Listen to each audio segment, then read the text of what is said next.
Hi, team. We're going to give everyone a couple of minutes to come in. I'll start in about 2 minutes.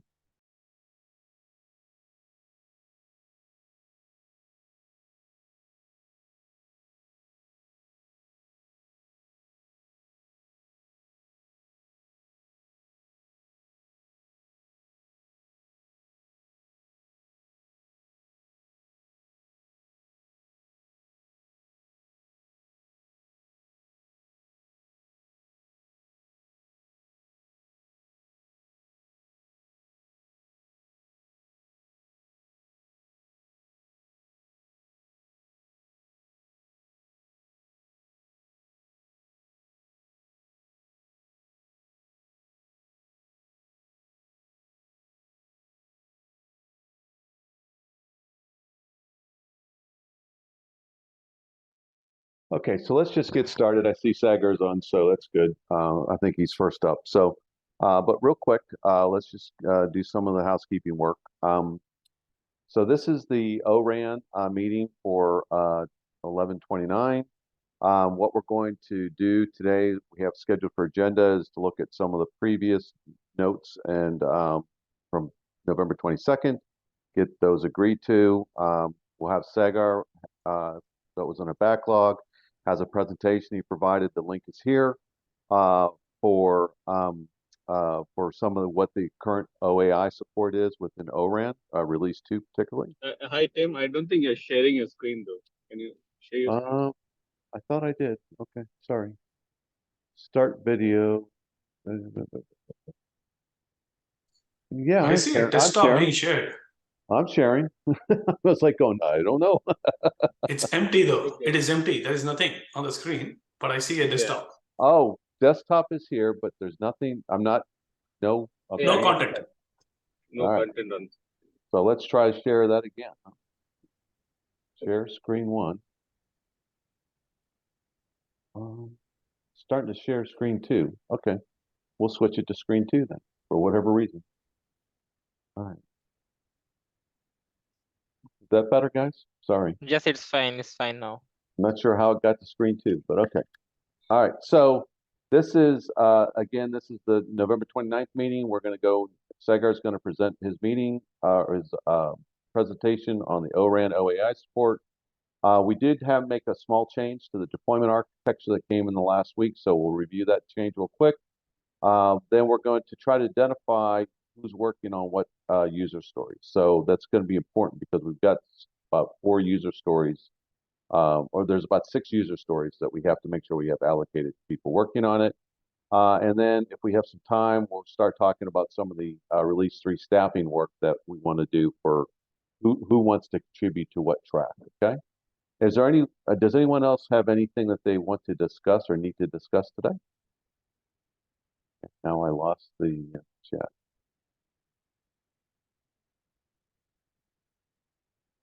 All right, I don't see any hands raised, so we'll continue on. So for the first one is the November 22nd meetings. This was the notes from the meetings. I'm not going to go through them all, but does anyone have any questions or edits that they want to make to the notes? Okay, again, I don't see participants to make sure. I don't see any hand raises. All right, so I'm going to assume, does anyone object to approving the meeting minutes from November 22nd? Okay, I'm going to mark them as approved.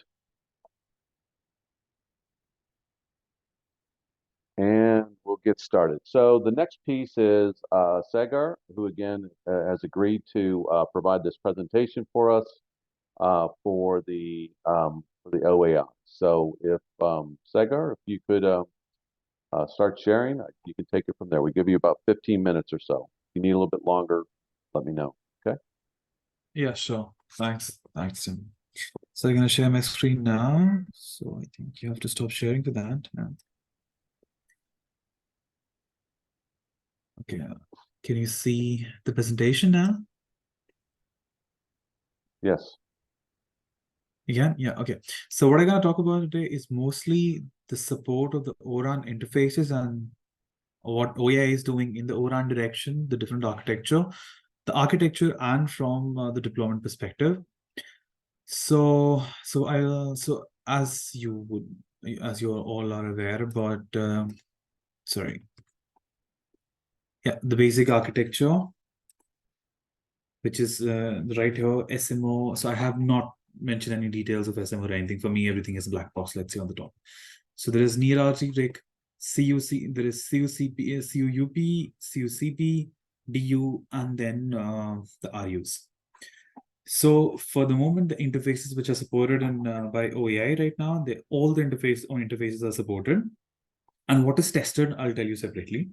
So let's say if I talk about the front hall interface 7.2, so in 7.2, we have tested our 7.2 interface for interoperability with different radio units, let's say, which is Benetel, Lighton, and VVDN. So VVDN is an Indian company, Lighton is a Taiwanese company, and Benetel is an Irish company, I think, yeah. So with 3 of these RUs, we have tested our interface, and we tested with e-release, let's say, one of these RUs, let's say VVDN, we tested with the bronze release because the e-release version we will receive.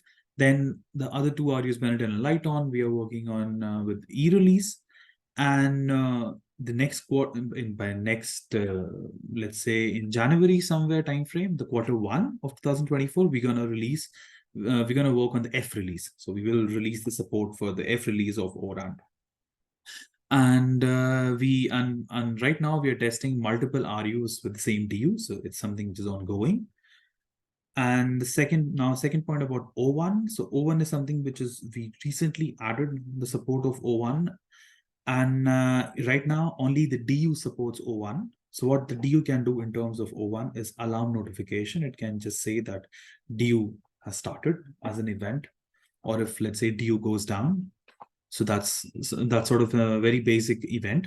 Then second is in terms of configurations, we can read the configuration, but for rewriting of the configuration, the only thing which we can do is right now is bandwidth reconfiguration. And then we tested this ORAN interface using different components of ONAP to create the SMO, so ONAP-based SMO. And I also have a video of it if somebody would like to see. We presented it in I think in ORAN in OSC meeting, which was there in the US this year in somewhere November timeframe. And then for E2 for the E2 support, in the same meeting we also presented the E2 working OAI E2 working with the OSC rig. So the E2 is also works with OSC rig and OAI's own rig, which is known as Flex rig. And the service models which we support on this E2 interface right now are E2 ASM KPM version 3, version 2.0.3, and then E2SM RC 0.10.03. So these are the versions which we support at the moment. And I also have a list of KPIs which can be extracted. But if there is a need to have more KPIs, that's something we can always extend. Then about the E1 interface, which is mostly, let's say, 3GBP. So this we also support E1 interface, meaning splitting of the CUUP and CUCP. So there we are in terms of scaling, we have right now the support of multiple OAS CUUP per OAS CUCP. And for F1, we have tested our F1 with another, for interoperability with another CU, a CU provided by ORAN. ORAN is, I think, is a company based in Belgium, if I'm not wrong. I can check it. So we tested with the ORAN, with their ORAN CU and RDU for interoperability. And then for scaling, we tested multiple DUs per CU. So this is something. This is the status of what is supported right now in terms of all these different interfaces, and then in terms of deployment of OAI network functions. So OAI ORAN network functions, let's say. So the first thing I have to highlight is that the DU is right now is not the physical. If the DU works with a physical RU, so there is a correction. So if we check if we use the DU with the physical RU, then it's not containerized at the moment. So all the testing which we did in this photo which you see, the DU was not containerized. It was we were running it as a software on a plain server, and it was not containerized. So that is something which is ongoing, and I'm working on making containerizing. We have a containerized DU, but to test it with the real RU, there are certain things which I have to work on the infrastructure level. So that's something ongoing. Then the Helm charts which we have, and these are the Helm charts which are also used by Joseph to create the operators on top of it.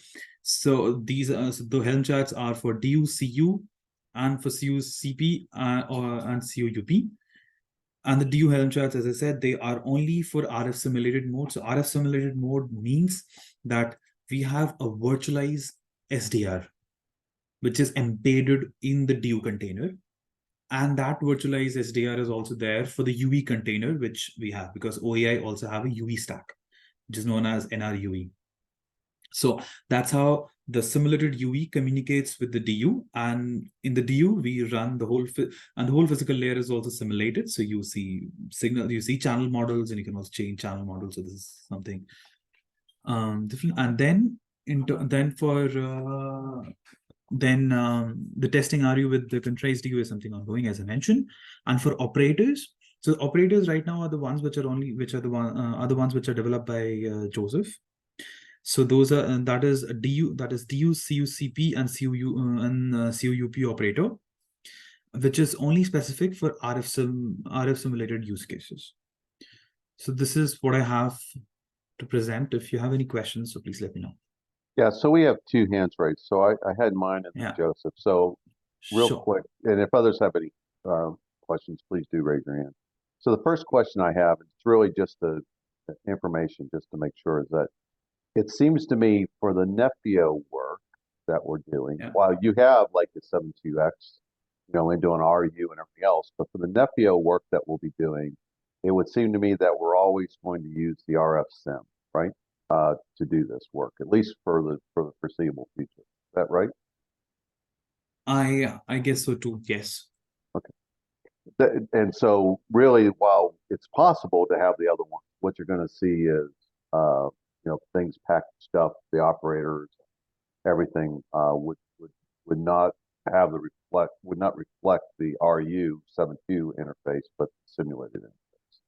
Exactly. So another thing I want to emphasize, and I mentioned even before, that the RF simulator, there is no RU in this scenario. So there is no entity known as RU. There is no separate container. There is no 7.2 interface if we're going to use in the simulated mode, So I would refrain to use the term 7.2 at that time, so that to avoid any confusions from anybody. So there will not be any dedicated RU container, let's say. So the DU will itself has the simulator, and then there is and then the UE will be then the UE will connect to the DU. Right. So that's Okay. how it will be. So yeah, just to clarify. Yeah, and I just wanted to make sure that people knew that, because it's a little bit different from the diagram that you showed up here. Okay, so Joseph? Yeah. Yeah, thanks, Raja, for this detailed presentation. I had one question related to the ORAN.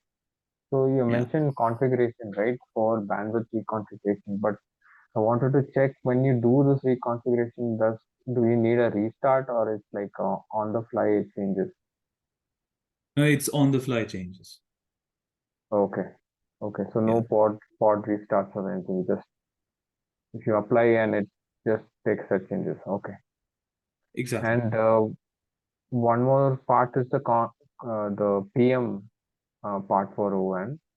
Is there a plan for it to support that in the future? Yes, definitely. For O1 right now, roadmap is on construction. So because something which is recently added, so I cannot tell you for the moment right now. Okay. But we have the Okay. plan of adding the performance management and to extend it also for CUUP and CUCP. But another thing which also it also depends on the requirements, So let's say if today in Nefio for R3 or R4, we decide that, okay, we want these many parameters from in the performance reporting, we want this, and that's how it should look like. then we will start working on it. It also depends on a little bit sort of a demand. If there is a demand, we're going to work on it. So if we Okay, decide okay. today that we need it, then we will make sure that it gets included in the upcoming roadmap. Yeah. Okay. Yeah. Yeah. Thanks, Sagar. Yeah. Okay. Yeah. I think the next is Ravindra. Yeah, Ravi. Hey, hi Sagar. Yeah, thanks for presenting this. Just one question. I mean, probably this is probably not the use case that we'll be tackling initially, right, within the nephew ORAN context, but within the near RT rig, and you have the UE-RAN SIM, right? So how do you kind of emulate multiple UEs for testing those RIC use cases, say traffic in steering or QoS QoE optimization? Can you do that with using OAI? So just to another clarification, since it's not like UE-RAN SIM, it's OAI RF SIM, because those are two different. So those are those are two different things. Yeah. That's what I So meant. yeah. So for those kind of use cases, let's say traffic steering. So in the near RT rig, especially with our rig, we haven't done that. Let's say for us traffic steering, what we are focusing right now is on the core part. From the core perspective scenario, that in the core we have different UPFs, and each UPF gets is treating a different UE based, and then it's doing traffic steering by getting the information from the PCF by UPF chaining and other things. So that is more from the core perspective. From the RAN side, there is nothing like that for traffic steering, let's say.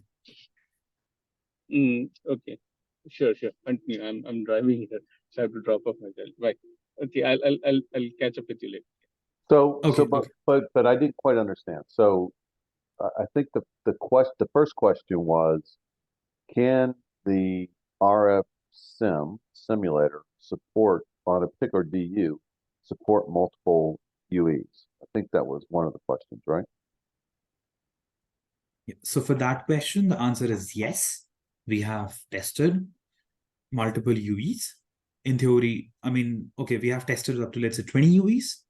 It goes even to 64, but then it affects also on the it will affect also on the throughput. So, and then we also need a machine with a larger CPU and RAM, because in the whole architecture, which you see, DU and NRUE are the two let's say components, or the two containers or pods, whatever you call it, are the ones which consume a lot of CPU and RAM. So we need to scale the system accordingly to scale multiple UEs. Sure, and then what you're saying is, because I missed the context, I believe, Robbie, you were talking about for traffic steering. Is that right? I guess I missed that piece of it that I didn't quite understand. Yeah, he was mentioning about traffic steering, but from near RT perspective, even I'm not really aware about from traffic steering. What I am aware about from the core side, having multiple UPFs and how it's done at the core. Okay. Oh, okay. Sorry, I'm back. So, when you say traffic steering, when you talk about E2SM kind of interfaces, right, to the either at the RRC level, or you control something at the say the user plane level or something like that. I mean, you're doing mostly the UE centric optimization, right? You're trying to move the UEs from one cell to another cell, right?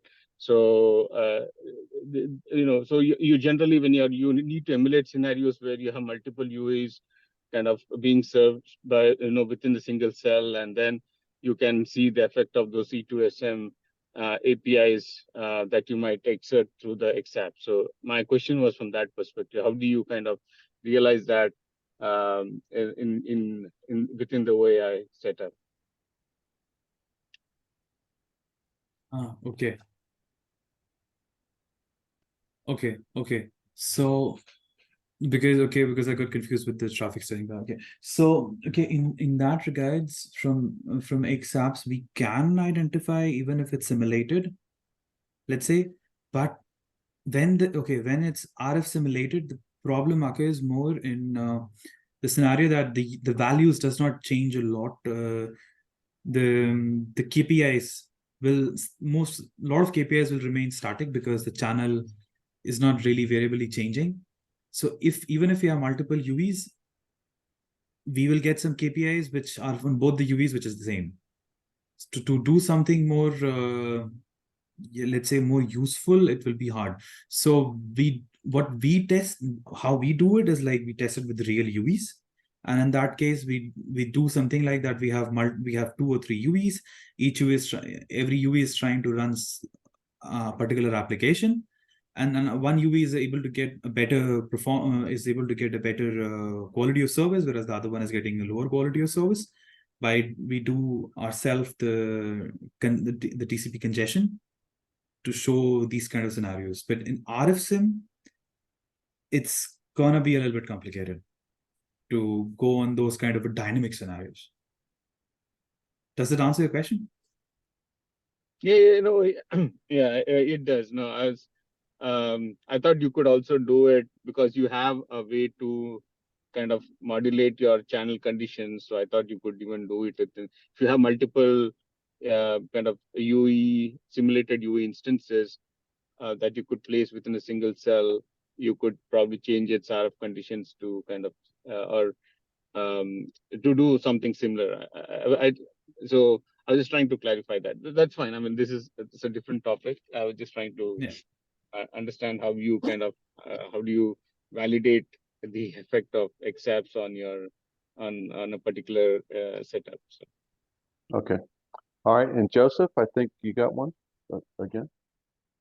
Yeah, I think staying on the same topic, I think traffic steering, for example, just wanted to understand if handover is kind of possible, like from one cell to another. If the NIARA TRIC wants to hand over a UV from cell 1 to cell 2, is that possible in this UV RFSIM setup? Okay, so first of all, F1 handovers are not supported at the moment. It's something we are working on. And handovers in general, in 4G, we used to have handovers, but in 5G in general, the handovers is something we are working on. So I won't say that in RFSIM, that kind of a use case happens. And even in the past, in 4G also, we were testing it with real UVs mostly, not with RFSIM. Okay. Yeah. Yeah, thanks, Sagar. Yeah. You're welcome. So Sagar, if I understand that correctly, what you're saying is the RFSIM won't support it, but you're currently working on handovers with the real UVs, right? Yes, so right now we are working on the F1 handovers.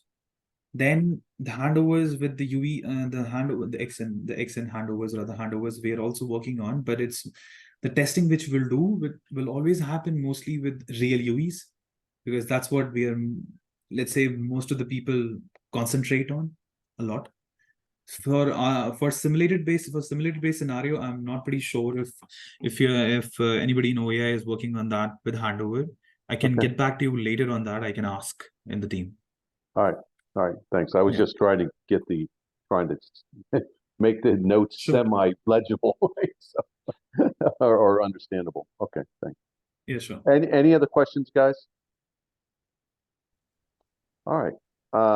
Sorry, I was trying to see where I can raise my hands.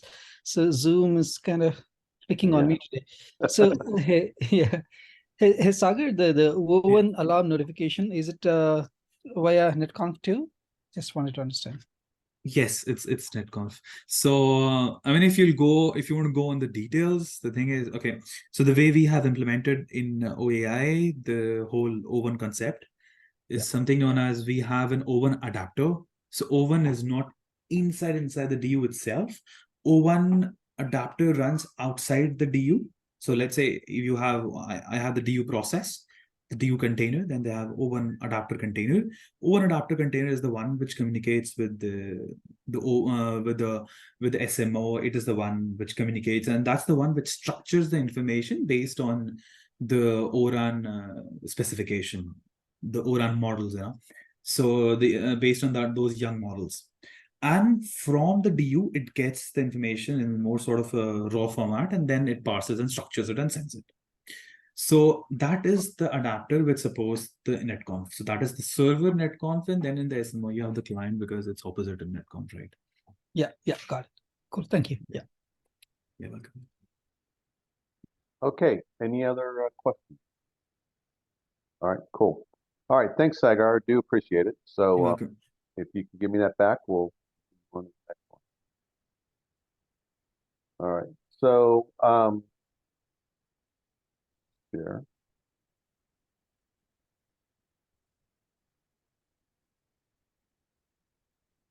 And why isn't sharing showing up for me? Oh, there it is.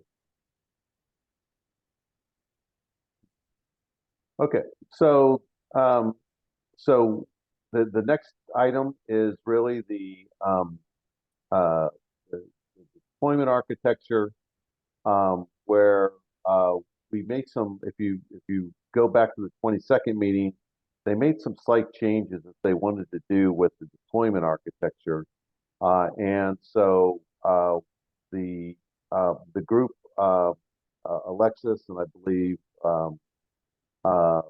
Saren and Joey Maloney, we're coming up with a different diagram, a slight modification of the diagram, deployment architecture that showed. I'll try to zoom in a bit here. That kind of showed these network northbound adapters on the NFO because they wanted to say, how they're going to have to take these services that come off the communication bus, and they wanted to show that within the diagram. So Alexis came up with these pictures, and we just applied them to the various diagram configurations that were there. So just to let people know that that's what they decided over on the chat, and we applied them to the diagram. Just checking to make sure people see that and ask if they have any questions on it, or they can obviously make comments on the slides themselves if they have any questions. So, so at this point, I'd ask, does anyone have any questions or concerns with this? So one question, Tim, I'm not sure. I was trying to find the recording. I don't think the recording was there, or probably I missed it. So with the southbound interface, I mean, with the northbound, of course, you have the two views of the SMO, and then you have the CRs within the NFO management cluster, and that's what you're trying to map there. The southbound adapter, what is the key function there? Joey, he was on. Help me, Joey. This is a conversation you guys had last week. I was just making changes. Joey? Hi, can you hear me now? Yeah. Yeah, sorry, I was getting off mute. This is the NFO southbound adapter in the FOCOM, right? Yeah. Yeah. That is, for the if it's not all, say, delivered by NFO, right? So you don't have you might have NFO, FOCOM, NFO, but not IMS, and you have a different cloud provider. So you'd need some sort of a southbound adapter to talk down to your own cloud, I believe. So That was this is the rationale there, but on the NFO side, not needed because it would just be the native Kubernetes. So it should work fine, regardless if you're. okay. Yeah, that was the rationale, I believe. Robbie, did that So answer it your was- question? Yeah. So was it like more saying that there could be some interoperability concerns that needs to be handled beyond the O2 IMS interface there?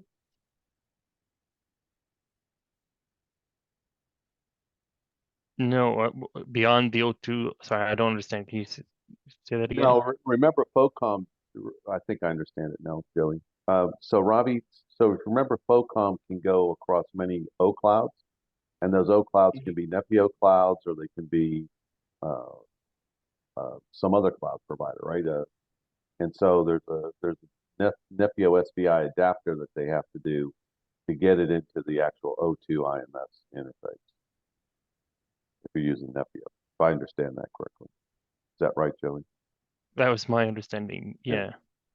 Rohit, did you have a comment on that? Yeah, like in case like any of the operator has their own SMO, like for our case we have our own SMO, and we have like FOCOM and FO all build up as a part of our SMO. Still we need this SMO nephew management cluster, or we can directly interact with the OCloud nephew management cluster where IMS is terminating, and we will start the request from the FOCOM of SMO, which is DT's SMO, and terminate that request to the at the IMS, and it will be at the OCloud nephew management cluster. So I think that then if you're not going to use some of these principles of or the Nepio enablers from the FOCOM perspective or the NFO perspective, then you're going to lose a lot of the enablers that are Nepio. So the O2 IMS, the O2 DMS are the standard interfaces, Right. but then they wouldn't be like in Nepio workload clusters and stuff like that because you're losing all your injections, right? Yeah. So you have to be careful, right? Because you're buying Nepio itself, the enablers will span what would be considered in the ORAN, SMO capabilities. It'll implement some of the capabilities of the SMO as well as implement capabilities of the OCloud. Correct me if I'm wrong, Joey, but I think that's what the... Yeah. Stefan Bjurström here. Can you hear me? Yes. Yeah. Yeah, Yes. okay. Good. So the thinking, the way we have discussed this is that what we saw, in the Nephew architecture, the way it looks like now, it is prepared for, different southbound adaptation, like using cluster API and different provider plugins there. So the way we were thinking about this is that when we do the O2 IMS integration, that would be then in that case realized as one such copy provider plugin.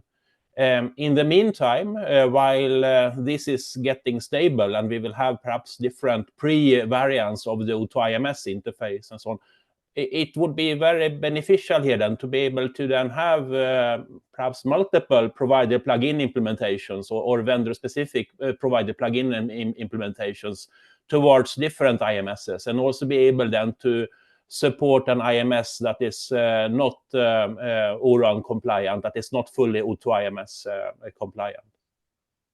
Yeah, but the point is that if you're not using if you don't have any of the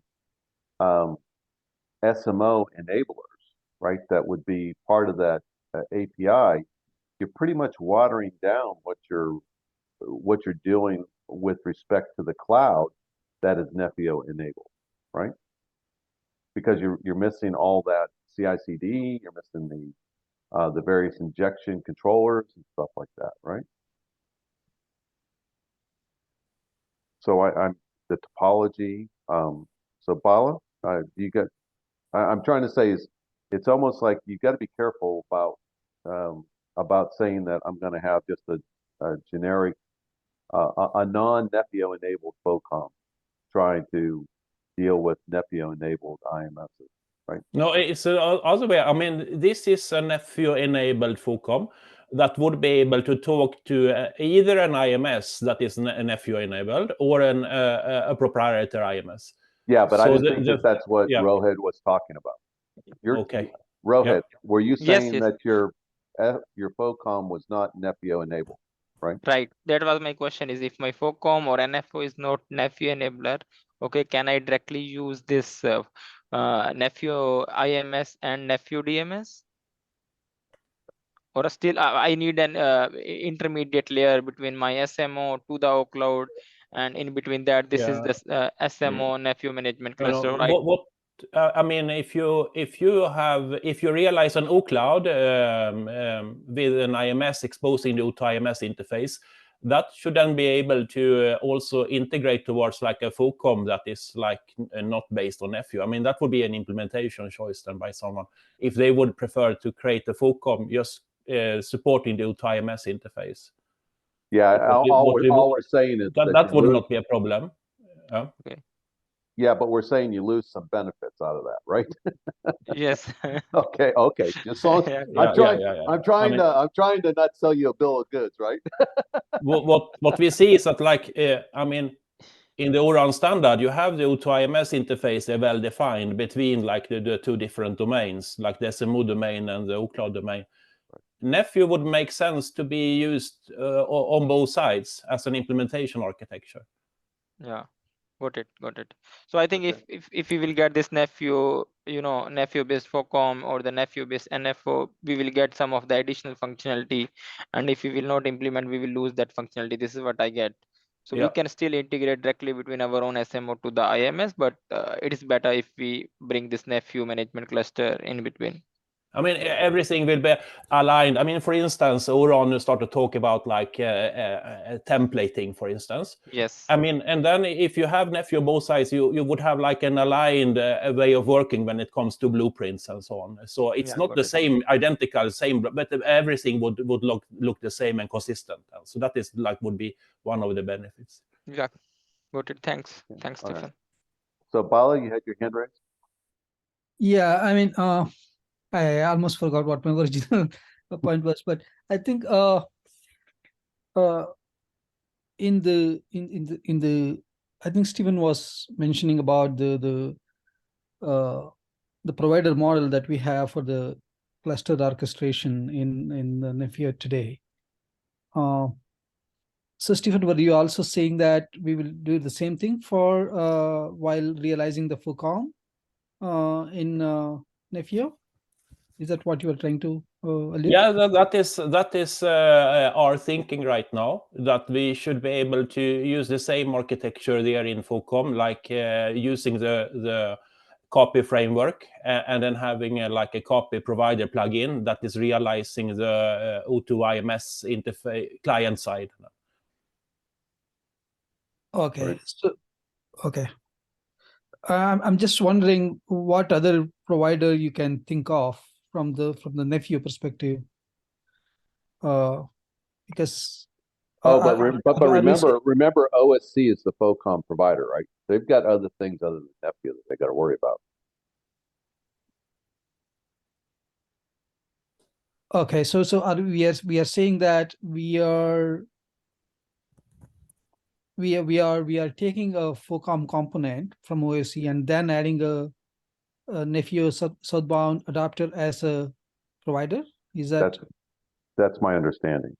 Could you say OSC? That is a new term. So sorry. Oh, that is a the new open term. that's the ORAN software community. That's where they're doing the FOCOM elements, which I guess are based upon ORAN or ORAN, sorry, ONAP. Too many O's. Based upon some ONAP components is what they'll be using. So OSC will be doing the FOCOM work. Okay. In which context? In the Nephew community context, or? Yes, they'll be doing it Okay. for the Nephew community. Right?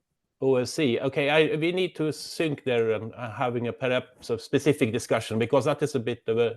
Okay, I'm new here also in this group at all, but we need to check that. So because I have not heard about OSC in our own discussions. Okay, so then make sure that you circle up with Seishu from OSC, right? And you can talk to him on the Slack channel and get, because that's where the work, the FOCOM, the NFO work will be coming out of the OSC, just like, some of the OAI work. When we're actually I'm waiting for Seishu and Alexis to come back into town, but we'll have a discussion on the OSC piece, just like we had on the OAI piece. It's provided the network functions.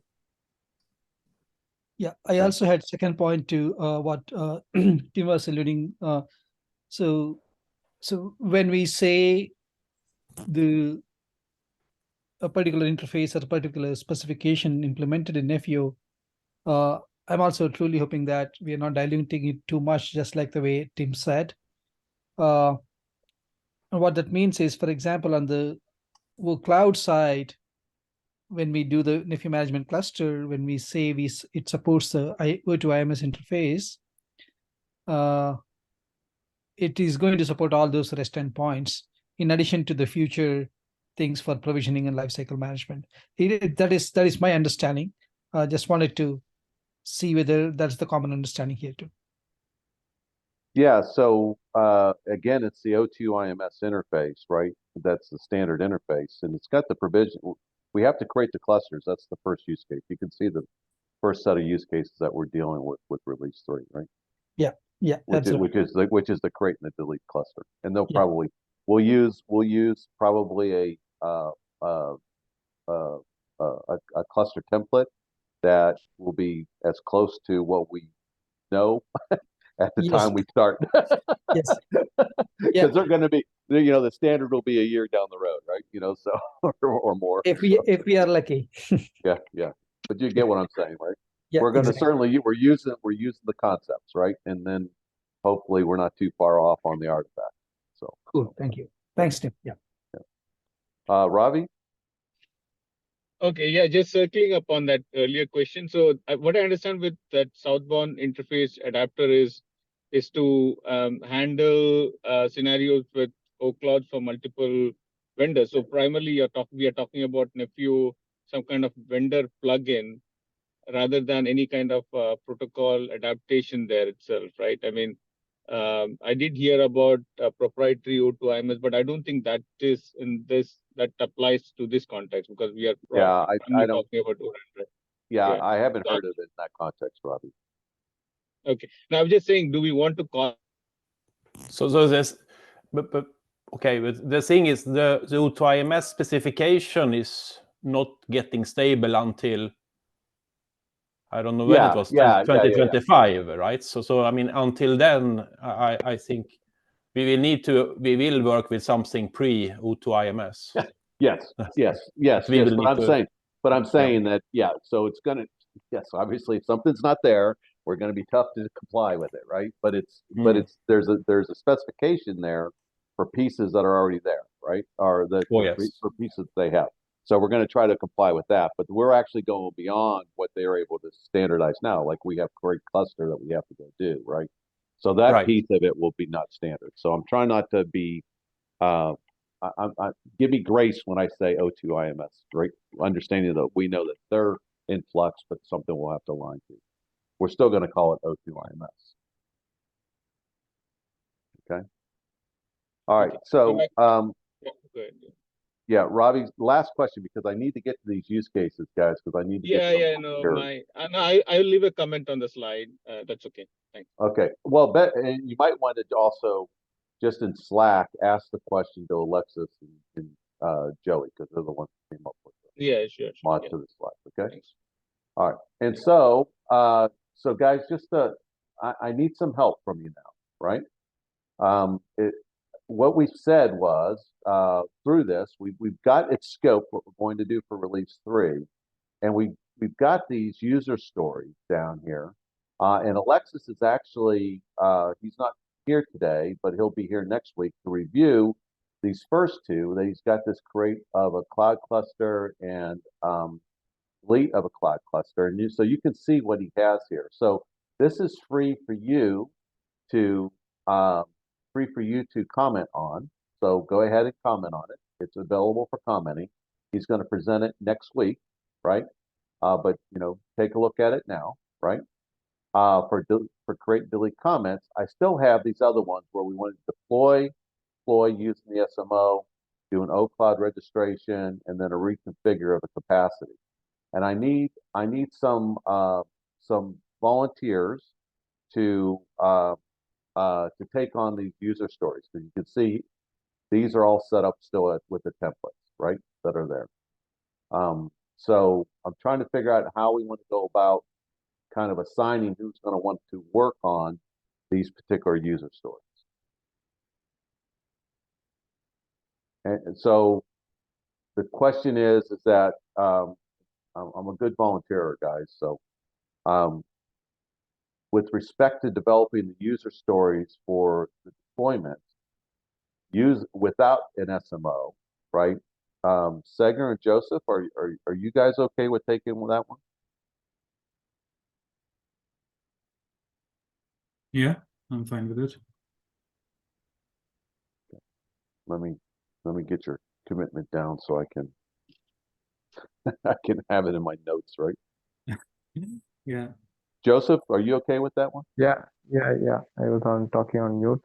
Yeah, but what is the timeline that we are looking at in terms of Oh, the next having at couple, least a the draft? next couple weeks, you know, within the next Okay. couple weeks. Like I'm trying to get all the user stories. So my idea is I want to get the user stories all packaged up for January so we can start doing the SIG network, the SIG automation deliverables, right, for January. Okay, so that's the goal, is to try to get these user stories up, reviewed, and agreed in December if we can. Okay. Yeah. Okay. All right. So Just a clarification, Tim. Without, when you say without SMO, are we saying without an O2 IMS? What does without SMO mean? the SMO isn't involved in the deployment. It's like it's doing it now with in R2 for the other network functions. So they've got to go create an operator, set up CRDs for that, and just use the deployment options that we're doing now with the R2.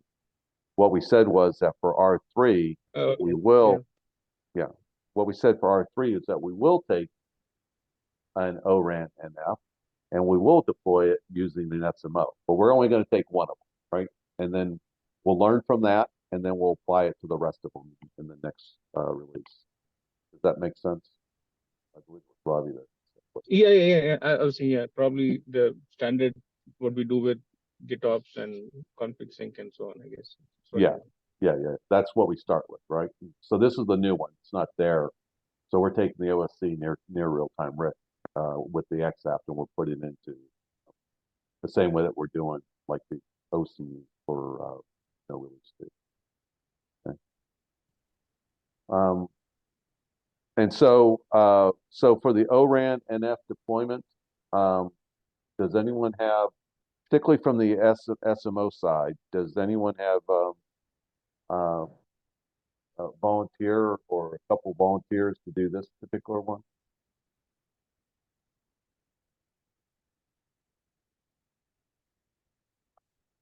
Okay. SMO. Yeah, I think we can. Tim, I'm check sorry it. because I'll be busy both at work and also a little bit at personal in the next couple of weeks. That's why I cannot volunteer. Just wanted to let you know that. Thank you. Sorry about that. Yeah. All right.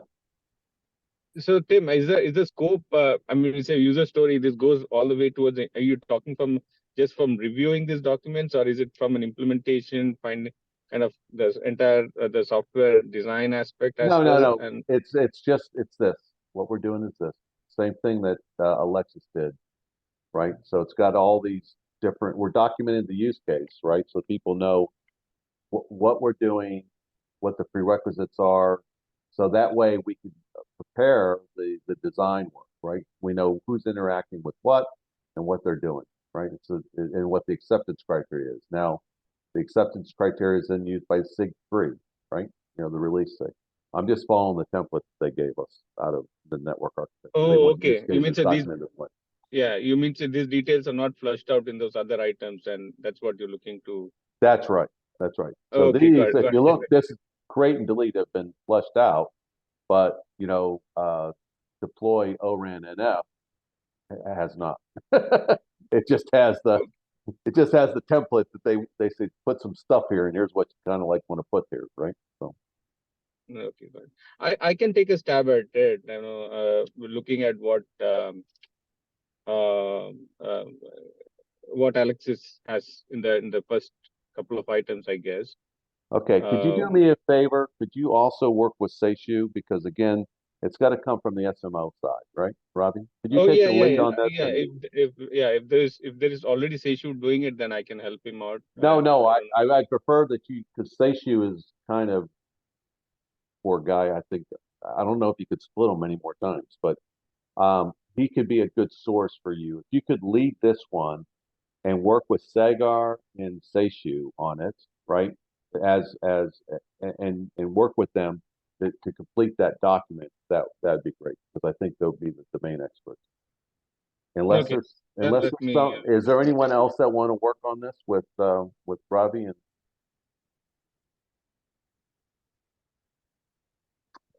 I'm not hearing anything. Okay. By the way, there was one item that where Seishu was supposed to at least give us a view on what is being done. Has that been done? I mean, I missed a couple of meetings. I'm sorry. No, it's not. I have to get Seishu and Alexis to do that. I've been pinching them for the last couple of weeks. I'm still trying to kick them to do that, right? For them to find Okay, time. sure. It's still in the backlog. I'm doing what I can, Robbie. No problem. Yeah, you can put me up for that, but then I think I'll fall back on. I'll depend on what is happening with an OC. I'll try digging what I can, and ping Seishu too. Yeah. Yeah. Okay.